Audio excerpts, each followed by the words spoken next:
Today I'm going to talk about the analysis of the very simplest transistor amplifier circuit. We have so far discussed metal oxide semiconductor field effect transistors as switching devices, as devices which are either in an on or an off state, can be modeled in the simplest terms as a switch. Today we'll talk about the use of a MOS transistor as a continuously adjustable valve, if you will. When vacuum tubes were first introduced early in the 20th century, the British tagged them with the label valve. It was not a usage that found its way into the United States very much, but it's a worthwhile usage because it illustrates in its common meaning the nature of the amplifying device. Think of a valve in a plumbing system where you can control the flow of water by opening it less or more. Think of a dimmer switch on an electric light circuit, where by turning the dimmer you are controlling the intensity of the light. The dimmer switch acts there as a valve. Basically, a valve, as we will think of it in electronic terms, is a device which controls the flow of power or of energy in an efficient way. Now, the MOS transistor, which we represent with this model, three-terminal device, one terminal called the drain, one terminal called the source, and one terminal called the gate. As a switch, of course, you control the flow of current between the drain and the source by controlling the gate to source voltage. We're more interested here in the complete characteristics of the device. And if we plot drain to source voltage and drain current, where this is the drain to source voltage and this is the drain current. If we plot those characteristics, we get a family of curves which look like this. For VGS less than the threshold voltage, and this is VGS. For VGS less than the threshold voltage, V sub T, there is no current flow. But then as VGS increases above threshold, one gets a family of curves which are non-linearly spaced and which look more or less like this, where this represents increasing VGS. Now, these curves are called parametric. They're a two-dimensional representation of a terminal pair relationship, namely the relationship at the drain to source terminals, but they are parametric in nature. That is, there's an infinite number of such curves that could be drawn. On each one, a particular value of VGS, of the gate to source voltage, defines that particular curve. As these are always represented with a few drawn, of course, but if you look at it on a curve tracer where you can shift the gate to source voltage continuously, you find simply that this is a curve which moves upward with increasing gate to source voltage, and depending on the increments you choose between these various values, you can have as many of those curves as you please. Now, the basic MOS, metal oxide semiconductor field effect transistor, MOSFET, and I should observe for the record that this is an N-channel device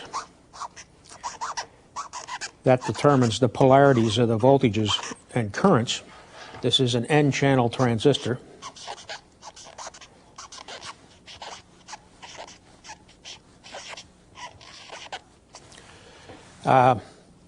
If we put this device in an amplifying circuit,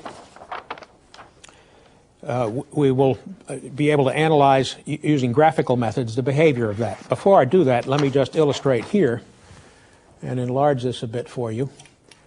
The form of the characteristic curves of an actual transistor. This is drain to source voltage in volts, drain current, I sub D, in milliamperes, gate to source voltage in volts as the parameter. So this is a typical transistor characteristic curve. This is a curve tracer kind of representation of the sketch on the previous page.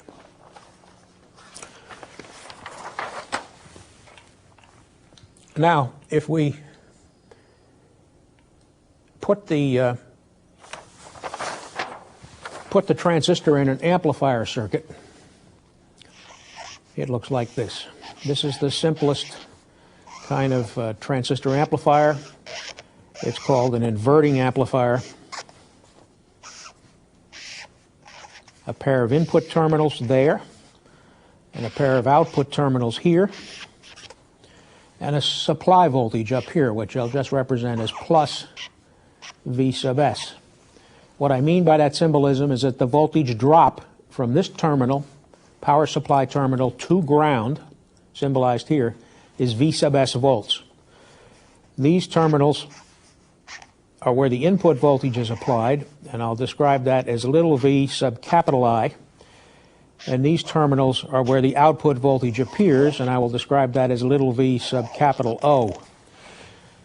I'm not trying here to be pedantic about upper and lower case, but we will find it essential as we move along in this subject to be careful about the use of subscripts and variables, because we need in the end 4 combinations of uppercase and lowercase, both on the variable and on the subscript. But this combination of lowercase variables with uppercase subscripts represent simply total variables. In other words, if you put a voltmeter on here and measured a voltage, what you would be measuring is V sub O. Now this circuit amplifies generally, because when I apply the input voltage here, once this input voltage V sub I gets above V threshold, that is, once V sub I is greater than the threshold voltage of the transistor,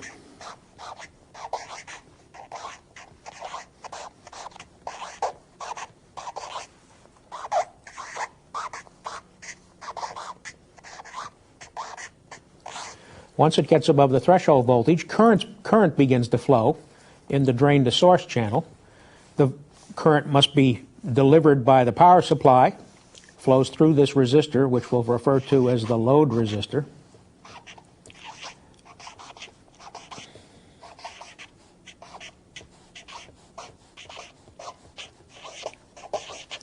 And the voltage V sub O, which had been sitting up here at V sub S when this thing was not conducting, if I'm below threshold, there's no current flow in the drain to source circuit.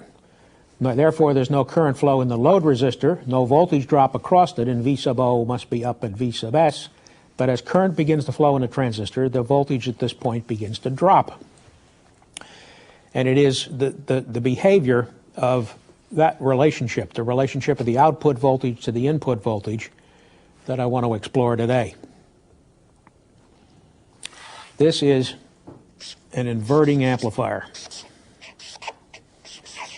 And as I say, about the simplest form of a transistor amplifier. The MOSFET is being used as a valve. It is controlling the flow of current in the drain to source circuit, and therefore controlling the output voltage. Now let's pull this circuit apart into 2 pieces. The transistor is one piece, and the remainder of the circuit is another piece, and see how we can work out a graphical solution.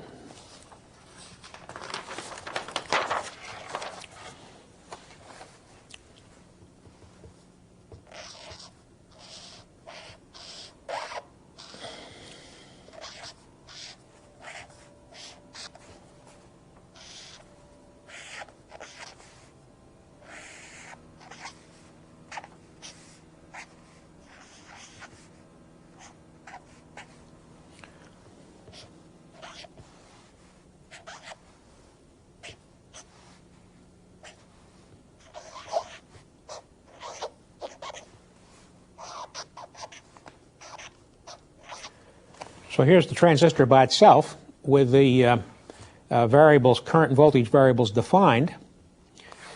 If I draw the rest of the circuit by itself, it looks like this.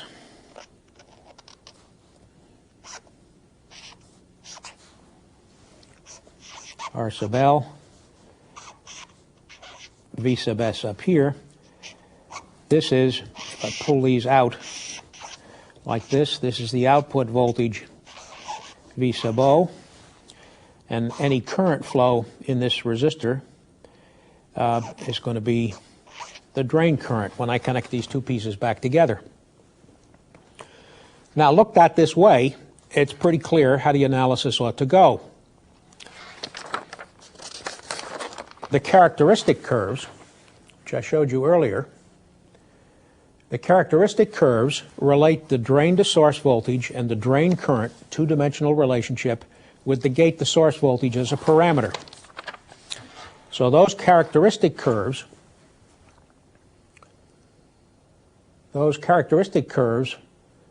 describe the device. That is, the characteristic curves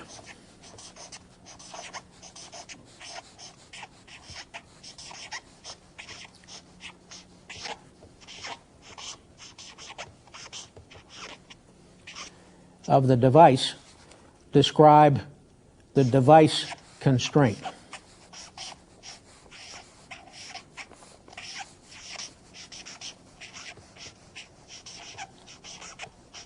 For any gate to source voltage, there's a particular current voltage relationship at these terminals, and that's the device constraint.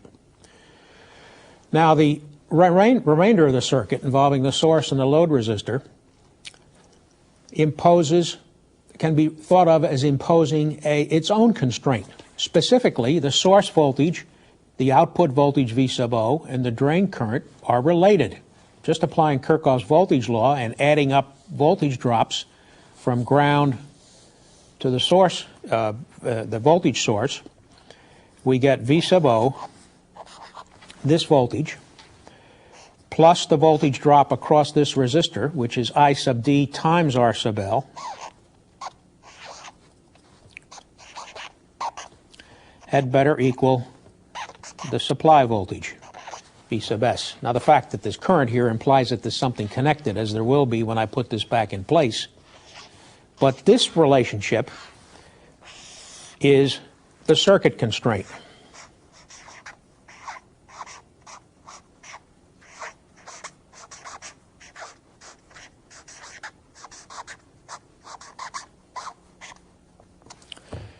This is the circuit constraint. The device constraint is the characteristic curves. The circuit constraint, KVL around this very simple circuit, is that. And now how do we put the two together? I should have said earlier, and let me make it clear now, that when I show a source voltage like this, sort of hanging out by itself, there is always the implication that the circuit is closed back around to ground. In other words, somewhere out here in a manner that we don't care about, there's a voltage source, plus to minus V sub S. I should put the plus and minus signs inside, which is connected back down around to ground. The circuit is completed through the source, which provides this fixed voltage. Note that this circuit constraint is a linear relationship between V sub O and I sub D. Also, of course, V sub O, the output voltage, is just equal to VDS. That is, the circuit is constructed in such a way that the output voltage, as I've defined it here, is the drain to source voltage of the transistor. So this is an identity. Putting the two circuits back together then to the original amplifier gives us the complete amplifier. And to solve this problem, what we can do is take this linear relationship representing the circuit constraint, and impose it on the nonlinear characteristics. Is commonly referred to as a load line. And while I'm illustrating it here in terms of a MOSFET amplifier, the concept of load line is extremely useful and comes into play whenever you're dealing with nonlinear elements. So what I'm going to do is plot the load line on the device characteristics, on the constraints of the device. I'll bring this up to make it larger here in a moment. But the load line, coming back here for a second, the load line has a linear relationship between VDS and I sub D. When I sub D equals 0, V 0 equals VDS is just V sub S. And when VDS is equal to 0, I sub D is V sub S over RL. So here is that constraint plotted on these characteristics.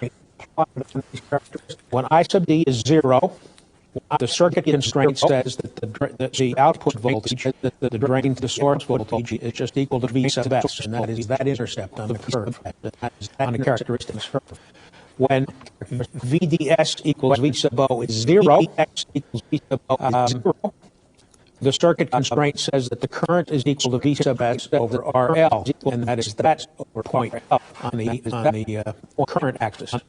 Then I've simply drawn a straight line, linear relationship, the load line relationship between those two intercepts, and that load line now enables us to calculate the output voltage, which is the drain to source voltage, for any value of VGS. For example, the threshold voltage in this transistor is somewhere down here below 3 volts. So if I were to say what is the drain to source voltage, the output voltage for a gate to source voltage of say 2 volts, an input voltage of 2 volts, because the gate to source voltage is indeed the input. When V sub I is 2, then V sub O is just 8. And this then can be done by following right up along the line for each intersection of a transistor characteristic curve with the load line. There is a particular value of VGS and correspondingly a particular value of I sub D. We're plotting VGS equals V0. So if I go up here to 3 volts and look, eyeballing that says that the drain to source voltage is about 7.4 volts, or 3 volts on the input. This is about 7.4 volts. And if I go up to 4 volts on the input, it's about 6.5 volts, maybe 6.5 volts, about as close as you can call it. And so on, for every intersection. So finally I get over here at VGS equals 10 volts.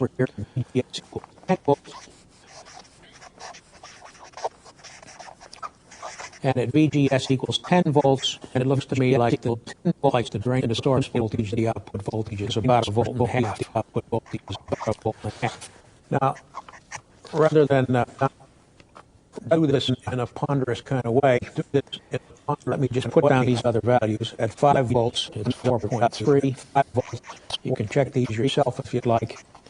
At 6 volts, it's 2.9. At 6 volts, it's 2.9. At 7 volts, 2.2. 7 volts. At 8, 1.9. And at 9, 1.7. So putting the load line on the characteristics of the transistor enables us to calculate, to determine, to express the relationship between the input voltage, which is the gate to source voltage, and the output voltage, V sub O. The output package, complete model. We've now got a tabular relationship between V sub O and V sub I. I should be clear here that there is no curve for 2 volts, and I'm assuming that the threshold voltage is somewhere below 2 volts, so that at 2 volts the thing is not conducting, and we're at this point on the load line. Now this relationship, this tabular relationship, can be plotted, and plotting it gives us what is referred to as the transfer characteristic.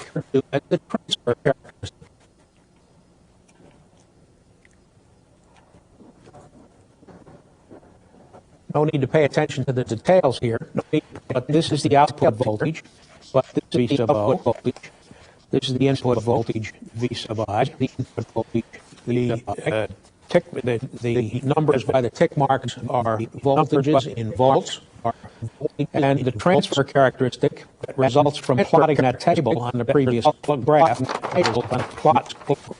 These data over here to the left, which I generated by looking at the intersections of the load line and the transistor curve, plot those.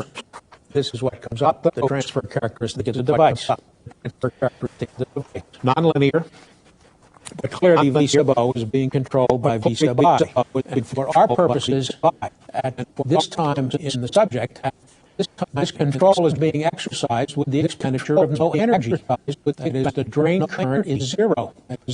So you can control the the gate current is zero. You can control the gate to source voltage with no expenditure of power at the gate to source terminals.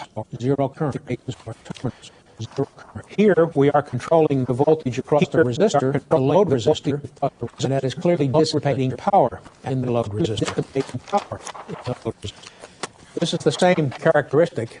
Let me blow it up just a little more. I'll cover up the larger the definitions of the voltages, same curve, the definitions of the voltage. And I've kind of arbitrarily in one respect, characterized this as three different regions. There is the region between these two lines, where the nonlinearity is pronounced, and I'll refer to that as the active region. The MOSFET is the first active device we're going to study. And for this circuit, with this device, this is the active region, where there is a strong dependence of output on input. I've referred to this as the cutoff region because for V sub I less than 2 volts, indeed the transistor is cut off. In switch terms, it is in the off state, and so there's no dependence of the output voltage on the input voltage. And then as we go to higher and higher input voltages, this curve kind of tails off with not much slope, and I've referred to that as the saturation region. That is the gate to source voltage, the output voltage is saturating at some level in the range of a volt or two. In the active region, the device can be thought of as an amplifier. How can we describe the gain of the amplifier, the voltage gain of the amplifier, under some conditions, under some limited conditions within the active region? Well, the incremental or the small signal gain is related to the slope of this transfer characteristic. And at this point, I'm differentiating between the total variables, V sub O, V sub capital O, and V sub I, V sub O, V capital I, total variables, and incremental or small signal variables. In other words, what I'm going to do is pick an operating point somewhere in this active region. Let's pick the operating point right here. There's an operating point which corresponds to a value of the input voltage of 5 volts. A little bigger here for you. And it produces a corresponding output voltage of a little over 4 volts. Let me look back at my table. 4.3 volts. 4.3 volts. This operating point here then is described by the coordinates 5 and 4.3. And if we look at the slope of this transfer characteristic at that operating point, that slope is the first order a measure of the incremental or small signal voltage gain of this circuit at that operating point. Now, in order to be clear about the distinctions between total variables and incremental variables, what we're going to do from now on is write V sub O, the total output voltage. The total output voltage is equal to capital V sub capital O, V plus little v sub little o, and the total input voltage, V sub I, is equal to capital V sub I plus little v sub little I. So these variables, these are operating point values,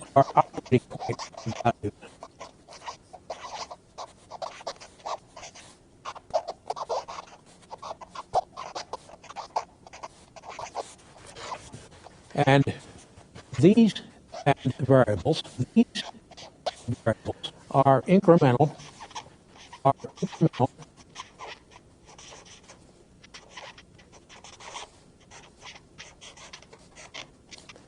or small signal variables. Here, and operating point values here. So if I want another relationship between little v sub I and little v sub O, it corresponds to the slope of the transfer characteristic at the particular operating point. At the operating point defined by 5 volts for capital V sub capital I. Clearly, if I pick a different value, if I go to 6 volts, I'm here, the slope is less. The slope is negative in any case through this region, but the slope is less here. It's lower incremental voltage gain. If I pick one up here at 3 volts, the slope is also lower. I've intentionally chosen 5 because it's, as best I can tell on this crude diagram, that is the point at which the slope is greatest. It is the point at which the slope is greatest.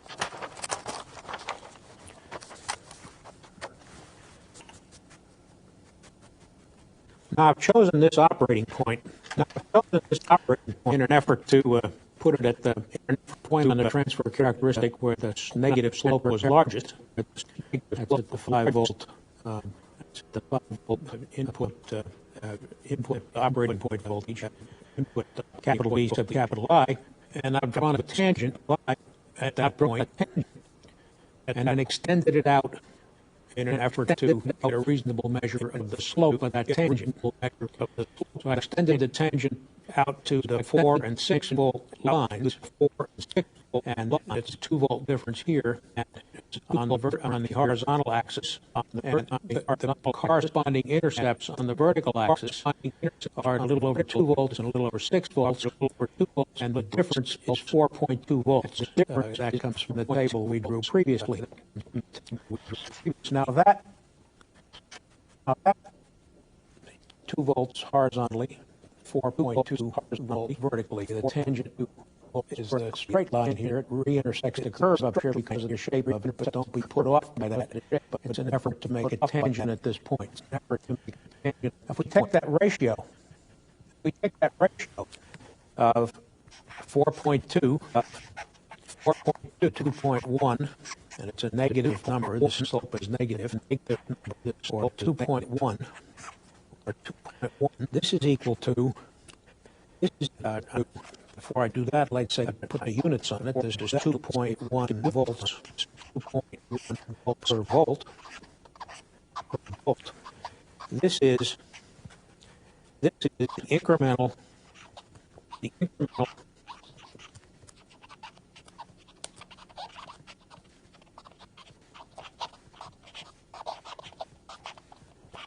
voltage gain.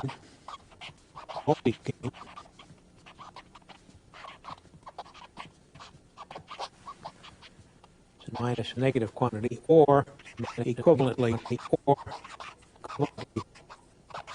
the small signal voltage gain.